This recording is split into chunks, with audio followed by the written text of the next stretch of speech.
Olá, eu sou a Simone Bispo dos Reis, faço parte do grupo de residência pedagógica do curso de Letras da UFT, Campus de Porto Nacional, e juntamente com os colegas também residentes Maria Alcione Cavalcante, Maiara Araújo Menezes, Gustavo Gomes de Menezes e Douglas Carneiro Lopes, desenvolvemos o presente trabalho, análise reflexiva do filme O Beijo no Asfalto, 1980, baseado na peça de Nelson Rodrigues, 1960, discutindo gênero e sexualidade, sob a orientação e supervisão da coordenadora, professora Rubra Pereira de Araújo, e da preceptora Simone Costa Colim. Discussões reflexivas mediada por grupo de mídia social. Bem, mediante a relevância das temáticas levantadas no filme, foi criado um grupo de mídia social que possibilitou ao nosso grupo uma discussão reflexiva do filme, a fim de vislumbrar, de uma forma crítica e reflexiva, a análise sobre a ótica de cada residente acerca do filme, né, da película. Análise individual / coletiva. Nesse processo, partimos da análise individual, né, sobre o filme, para a coletividade de ideias. Foco discursivo do trabalho, gênero e sexualidade. Dentre as temáticas levantadas na película, o foco discursivo do nosso trabalho está no diálogo, né, promovido pela película sobre o gênero e sexualidade, diversidade sexual, identidade de gênero e orientação sexual. Abordagem no currículo escolar do componente de língua portuguesa nas séries finais do ensino médio. Vislumbrando as possibilidades de abordagem durante o desenvolvimento do trabalho, voltamos, né, o nosso olhar para essa possibilidade de estar trabalhando com as séries finais do ensino médio, nas aulas de língua portuguesa. Metodologia. Este trabalho tem como metodologia a pesquisa bibliográfica, análise e reflexão sobre temáticas presentes e subjacentes no filme em tela, como gênero e sexualidade. O foco deste trabalho é conectar as ideias acerca da temática social e suas implicações socioculturais no tangente aos pressupostos de exercício de cidadania preconizados na Constituição Federal Brasileira de 1988, promovendo desse modo uma análise reflexiva a partir de discussões críticas sobre o assunto aqui abordado. E como já anteriormente foi dito, né, foi criado um grupo de mídia social para discussões sobre o trabalho, e foi bem produtivo perceber posicionamentos parecidos com diferentes abordagens. Nelson Rodrigues, 1912, 1920, sintetizando.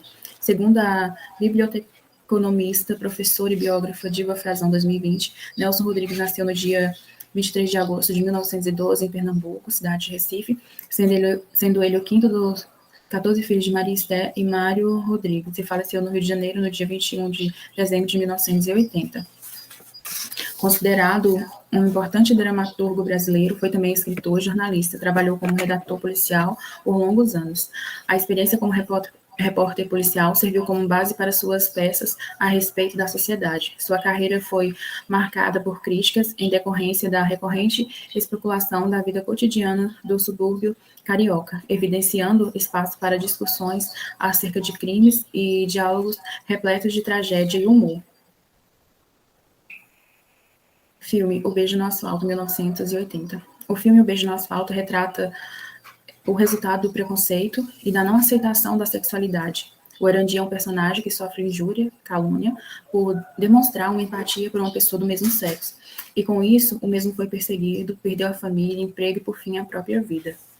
O filme põe em foco discussões de grande relevância, como a nossa sociedade carrega em sua história cultural marcas de violência, preconceito, repressão. O Arandi, ele transgrediu a ordem moral e social da época, e ao fazer esse movimento de transgressão do comportamento do homem comum, né, da sociedade patriarcal e homofóbica, ele promoveu, né, esse rompimento, que é percebido como uma falha, o que desencadeia as consequências do seu trágico destino. Nesse sentido, a educação deve ser pautada em práticas libertadoras que direcionam os estudantes ao conhecimento fundamentado no respeito. Como diz Roucas, abre-se aspas, a academia não é o paraíso, mas o aprendizado é um lugar onde o paraíso pode ser criado. A sala de aula com todas as suas limitações, continua sendo um ambiente de possibilidades. Nesse campo de possibilidades, temos a oportunidade de trabalhar pela liberdade, de exigir de nós e dos nossos camaradas uma abertura da mente e do coração, que nos permita encarar a realidade ao mesmo tempo em que coletivamente imaginamos esquemas para cruzar fronteiras, para transgredir. Isso é a educação como prática da liberdade. Fecha-se aspas. Hawkes 2013, página 273. Refletindo diversidade sexual, identidade de gênero e orientação sexual, gênero e sexualidade. De acordo com Hawkes 2005, as nossas identidades por muito tempo foram atribuídas levando-se em consideração a raça, etnia, o país, estado, cidade que nascemos, onde moramos, zona rural ou cidade, e a classe social. Quando pensamos em identidade, devemos compreender que se trata de um processo dinâmico e que está em movimento e em transformação perante as representações e culturas que cada indivíduo acessa. Não herdamos uma identidade, temos que criar nossa própria identidade.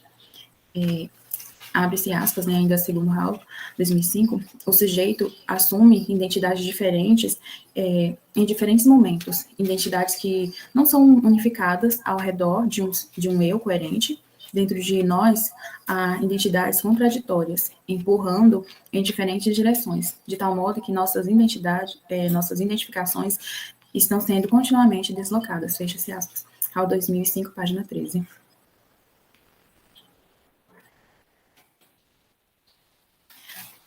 As categorizações da identidade de gênero sempre foram objetos de controle, vigilância e punição por parte das famílias, religiões, escola, Estado e leis, para que, a partir delas, possa intervir em outros aspectos da vida social de todos nós. Há uma estratégia de naturalização do gênero, porque assim é mais fácil organizar a sociedade. Gênero é, abre aspas, uma categoria social imposta sobre um corpo sexuado, fecha aspas, Scott, 1995, página 77. Gêneros das pessoas que estão sendo observadas na hora da nomeação. Temos corpos que são nomeados como masculino ou feminino, com base no sexo biológico. Ainda de acordo com Scott, 1995, quando nos deparamos com homens e mulheres trans, travestis, intersexuais, gays, efeminados, lésbicas, masculinizadas, andrógenas, dentre outras possibilidades, percebemos que não há como continuar achando que nascemos com um gênero, mas sim performamos as identidades de gênero.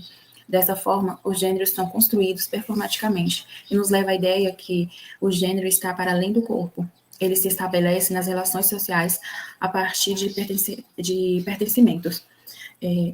E as pessoas trans, né, são um exemplo claro disso, demonstrando como podemos construir nossos gêneros performaticamente. O mais importante é entendermos que, baseado na Declaração Universal dos Direitos Humanos, artigo 7º, todos são iguais perante a lei e têm direito, sem qualquer distinção, à igual proteção da lei. Todos têm direito à igual proteção contra qualquer discriminação que viole a presente declaração e contra qualquer incitamento a tal discriminação. Assembleia Geral da ONU, 1948. O foco sempre deve ser o respeito, e pensando na possibilidade de discussões reflexivas durante aulas com estudantes do ensino médio acerca de assuntos como os percebidos no filme, como preconceito, homofobia, violência, abuso contra a mulher e fake news. Ao trabalhar o gênero, peça de teatro, uma possibilidade que os aprendentes montem uma peça de teatro que aborda um dos temas em discussão, para que todos participem da discussão e da construção da peça, escolhendo as falas, as características dos personagens, assim como o tema trabalhado, buscando conscientizar da importância de respeitar o outro. Até porque, né, não precisa gostar, mas é necessário respeitar. E não se deixar levar por qualquer notícia, ser proativos e pesquisadores. Essas são as referências do nosso trabalho. E obrigada.